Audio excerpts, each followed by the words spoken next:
Ze školních let přísloví česká dobře znám. Kdo jinému jámu kopá, padá do ní sám.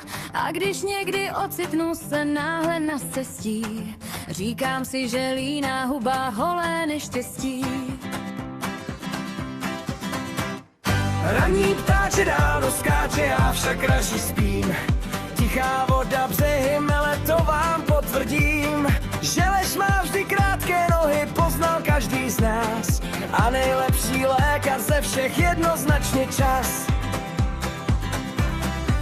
Ta česká přísloví ti všechno vypoví, v každém z nich se pravda ukrývá.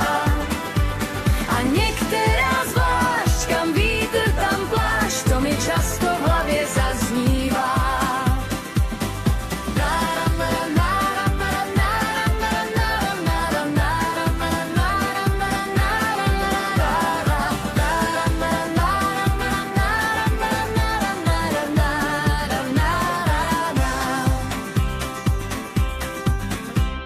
Vrána k vráně sedá si i v mém okolí.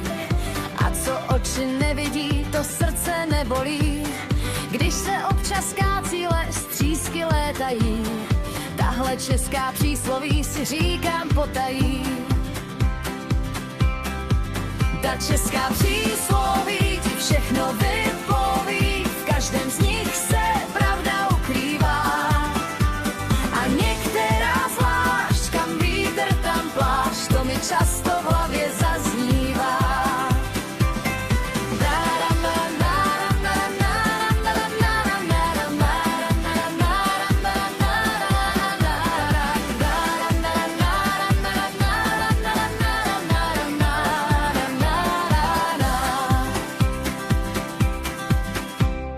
Chybu dělá ten, kdo radši dvakrát neměří.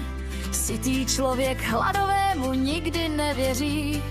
Pamatuj si, proti gustu žádný disputát. Každý Čech by aspoň pár těch přísloví měl znát. Ta česká přísloví ti všechno vypoví, v každém z nich se pravda ukrývá. A některá zvlášť, kam vítr, tam plášť, to mi často v hlavě zaznívá.